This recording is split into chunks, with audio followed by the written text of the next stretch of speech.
I have brought you guys here to talk about the 5 deadliest snipers in history. You shouldn't have. I did. I'm full on erect. Are you? Yeah, big time. Put that thing away. I will not. I know, I'm going to wig it out. That's his Thick. sniper. Can't even Thick, tell. Look at this thing. You can hardly. Can't even see it. He's wearing jogging pants.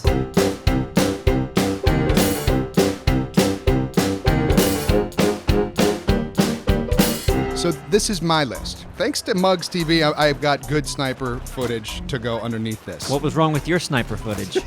I wasn't hitting things.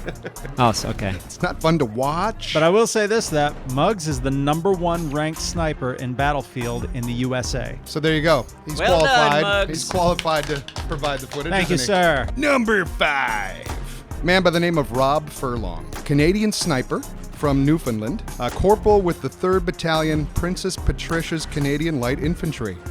Doesn't that That's a sound long. badass? Yeah, no. No, it doesn't. It sounds awful. Patricia doesn't sound badass. Also part of a gang called the Peterson Pixies. Yeah. Like, what battalion were you with? Oh, the Princess. Mr. Furlong has the longest recorded shot ever. The shot was 1.51 miles long. Damn. Yeah. 1.5 miles. 1.5 miles. Was it and was it a person he shot or a yes, target? a person. Yeah. How many meters is that? And the person got no credit for this. 2,430 The meters. shooter gets all the glory. This was Operation Anaconda in Afghanistan. His sniper team was called in to go after a 3-man Al-Qaeda weapons team that was on a mountainside position. So he moves in with his boys and his 50 caliber Macmillan Brothers TAC 50 rifle. Ooh. Yeah, it was loaded with AMAX very low drag bullets. All of us are glazed over. It doesn't we matter. have no I'm idea. dropping facts. He fired 3 times. The first time he fired and he missed. Second shot hit the enemy's knapsack. The third shot hit him in the torso, which killed him. Now, these shots took roughly 3 to 4 seconds between. When the second shot hit, he had already fired his third shot because, you know, that's enough time. It was so far away, yeah. That's enough time once you hear it, like, to take cover.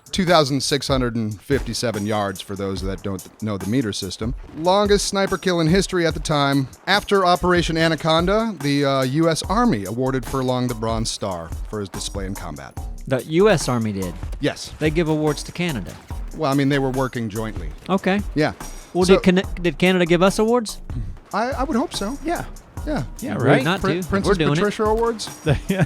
He lost the record to Corporal Craig Harrison of the British Army in 2009 Oh, yes. by 45 meters. Oh, good sir. So- Quite. But anyway, Mr. biscuits. One-Up, we like to call him. Right. Number 4, Albert F. Waldron. He was an Army sniper. Wait, the guy that just one-upped that guy isn't on the list? He was part of number 5. Number 5. He goes along with number 5. Right. So, but we've moved on to number 4. Yeah, right. I feel like we need to move on, Neebs. Can we move on? Yeah. Okay. Albert F. Waldron. 109 confirmed kills, which is the most for any American sniper ever. Wow. This was in Vietnam. The story goes, and this was in a book written by Colonel Michael Lee Lanning, recounts being on a mission with Waldron and describes just how accurate and deadly he was with his rifle. Quote, "One afternoon he was riding along the Mekong River when an enemy sniper on the shore pecked away at the boat. While everyone else on board strained to find the antagonist, who was firing from the shoreline over 900 meters away, Sergeant Waldron took up his sniper rifle and picked off the Viet Cong sniper out of the top of a coconut tree with 1 shot. Damn. So he had like Man. bird eyes. I mean, the guy in the tree was in a tree, He was in a tree. which and- is an advantage. Is it? I mean, this guy Well, was of on a course. boat. A moving boat. For both his accuracy and his high number of confirmed kills, he remains one of American military's most prolific snipers. 109. 109. Can I do the next number 3 thing? No. Can I do the number 3 thing? Nah. Where you go? Number 3. You want to do it? Yeah. All right, go for it. Number 3. Number 3 is Major Ludmila Pavlichenko. That sounds Canadian. That sounds female. Doesn't It's a sound female. Canadian. It's Oh. a female. Female The Canadian. most successful female sniper in history, as a matter of fact, with the Soviet Red Army. Hey, Soviet. it's the lady. She was a 24-year-old university student Damn. who became one of the 2,000 female snipers in the Soviet Union during World War II, when Germany invaded Russia. Only 500 survived. at the end. So Only 500 obviously what survived? Survived after World War II. What? Of those 2,000 snipers Oh, that I the just snipers. talked Okay. about, it says that she probably got many, many more. 36 of her 309 confirmed kills were snipers. Speaking of women sharpshooters, I think this is right, and I'm almost positive. Dr. Ruth. You know who Dr. Ruth is? Yeah. I have no Sex- idea. She's a sex doctor. Sex doctor. She Oh, was that old lady? Yeah, she Oh, was. yeah. She was a sharpshooter in the Israeli army. No shit. I'm That's going fun. to say, one, that's interesting and topical considering the female aspect of Yeah. this number. And two, I'm not going to fact check that, and I hope it's true. All right, I'm going to fact check this. Are you now? Okay, All right. we'll do a brief intermission while Thick is fact checking.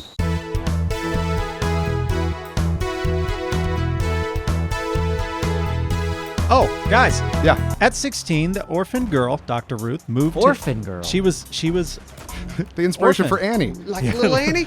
Like cute little red-headed Annie? Little Annie Sniper Orphan. That would make an interesting movie. Let me finish here. The orphan girl moved to Israel and joined Haganah, an underground Jewish military organization. She served as a lookout and trained as a sniper.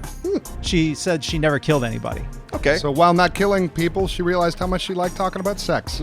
She liked the D. I like this dildo in my ass, but I don't care for this sniper rifle. Number two. So number 2 is my favorite sniper in history. It was a Marine Corps sniper, and he's kind of a legend in the Marine Corps world. Gunnery Sergeant Carlos Hathcock. They called him White Feather. That is like the manliest name. It's pretty manly. isn't it? Hathcock. Called him White Feather because he kept a white feather in his hat. Okay.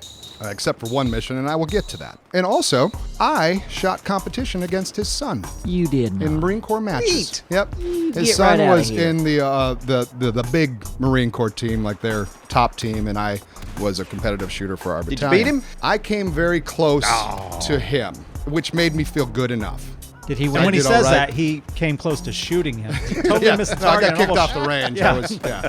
Got ejected from. I met him briefly. He was a nice guy. First of all, he had 93 confirmed kills.